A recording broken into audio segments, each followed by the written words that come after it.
बहुत बढ़िया क्वेश्चन है जो आया था एग्जाम में। For any three positive real number A B C 9 times of 25a square plus B square plus 25 times of C square minus 3ac equal to 15 times of B into 3a plus C. फटाफट करिए। अनुराग, आप सब लोग बेटा question पे focus करिए, सभी बच्चे पूरा फोकस अपना क्वेश्चन पेपर पे लगाइए। आप देखेंगे अगले 15 से 20 दिन के अंदर जैसे अलजेब्रा के टॉपिक वाइज खत्म हो गए, अलजेब्रा का फुल लेंथ टेस्ट होगा, आप खुद फील करेंगे कि आप कोई भी गाइड उठाओ आपको क्वेश्चन बनने चालू हो जाएंगे। इन क्वेश्चन के बेस से आप क्वेश्चन कर पाएंगे। अब जैसे ही ये क्वेश्चन आपने देखा, आप में से कई बच्चे इसमें सोचेंगे कि हम एबीसी की वैल्यू ले लें। बिल्कुल ले सकते हैं, इसमें कोई डाउट नहीं, पर एबीसी की वैल्यू लेके यहां पर जीपी मानेंगे तो 1 2 4 ले सकते हैं। एक आइडिया दे रहा हूं, करेंगे कैसे वो बता रहा हूं। 1 2 और 4, फिर अगर BC, फिर इधर भी एक देखो जीपी BCA, तो फिर थोड़ा उल्टा करना पड़ेगा कि B को 1, C को 2 और A को 4 ऐसा मानो, या फिर AP के 3 टर्म लो। अब इसमें आप देख रहे हो टाइम लग रहा है, अगर पेपर में बाई चांस उलझ रहे हो तो कर सकते हो ऐसा। बाकी इस क्वेश्चन को थोड़ा समझना, एक बहुत अच्छा और इंपॉर्टेंट कंसेप्ट बताता हूं। आप जब इसको मल्टीप्लाई करेंगे तो बताओ क्या होगा। 225a square 9b square 25 C square minus 75ac minus 15, उसको दल लाए ab minus 45 ab minus 15 bc equal to 0। Yes और नो?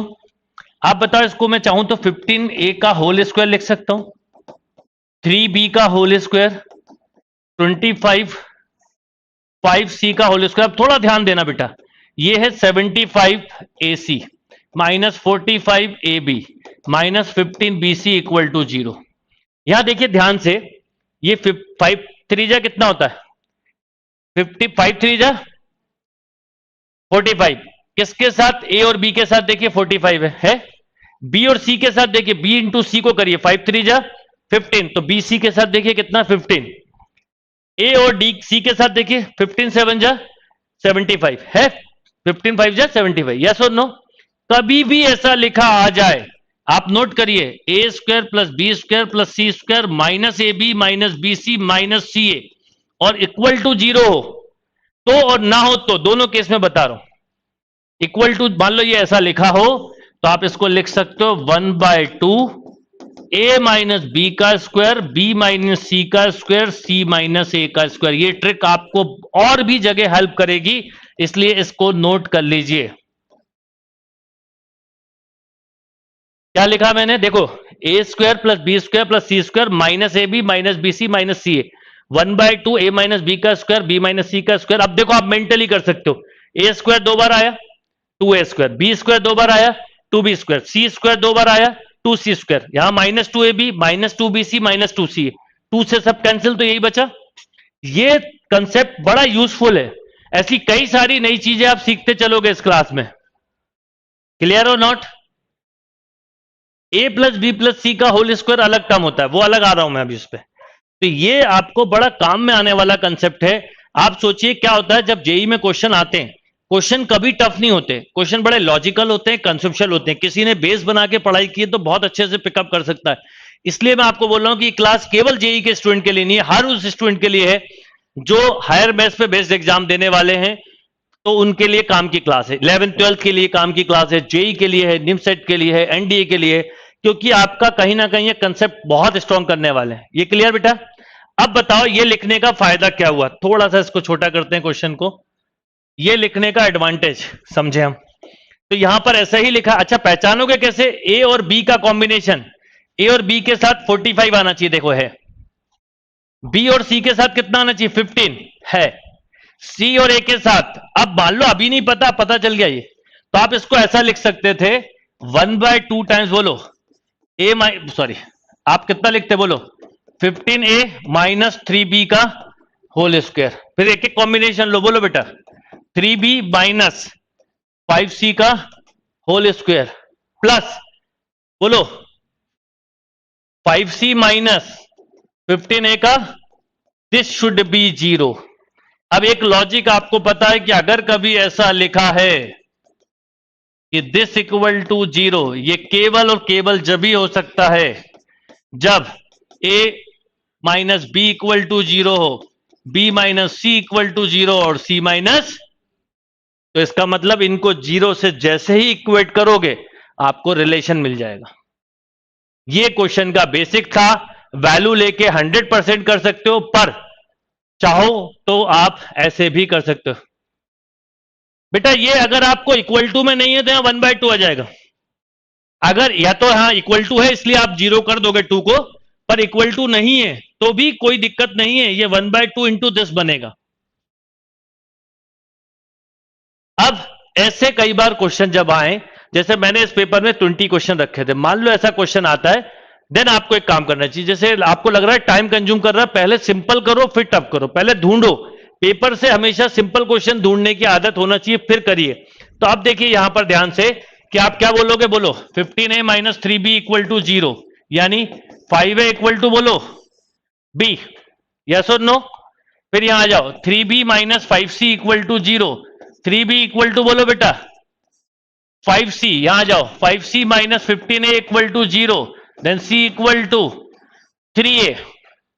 किसी भी एक के साथ रिलेशन बना लो। मान लो आपने यहां लिखा b इक्वल टू 5 है, यहां लिखो b इक्वल टू कितना है बोलो 5c बाय 3, तो b से b को इक्वेट कर सकते हो,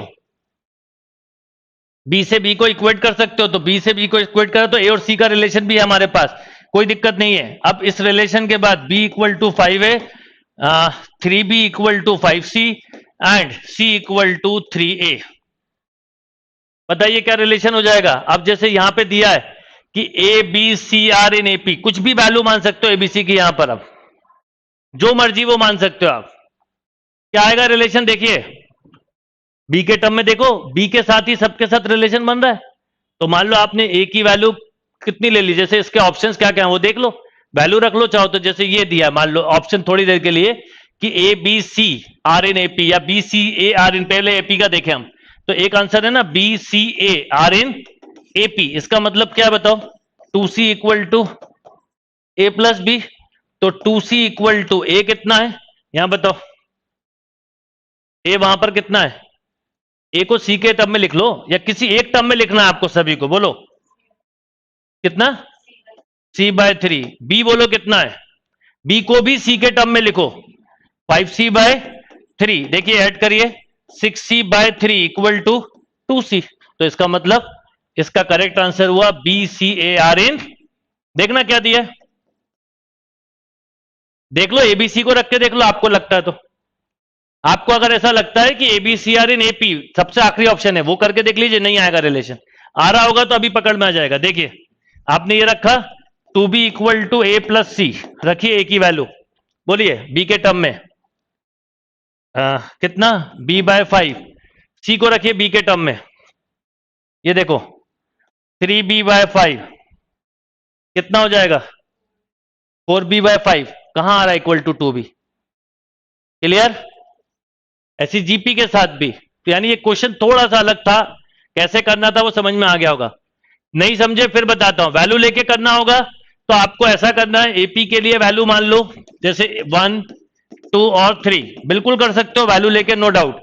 अगर मान लो ये ऑप्शन करेक्ट होता डी, तो बी करेक्ट होता तो मैं बी को ऐसे मानता B1 फिर C2 और बोलो A3। वैसे भी अगर क्वेश्चन को थोड़ा सा लॉजिकली देखोगे तो ए काफी बड़ा है, यस और नो, बी उससे छोटा है, ध्यान दो आप, थोड़ा सा लॉजिकली देखना चाहिए क्वेश्चंस को।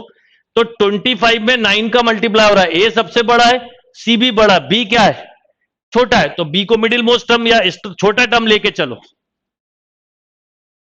डन। तो ये तरीका हो सकता था, पर ऐसे क्वेश्चन में कई बार एग्जाम में उलझ जाते हैं। मेरा आपको सजेशन है इन्हीं क्वेश्चंस को जिनमें आप उलझ रहे हैं, इनको आप बाद में करो, आपको डेफिनेटली फायदा मिलेगा। चलो नेक्स्ट क्वेश्चन पे आए।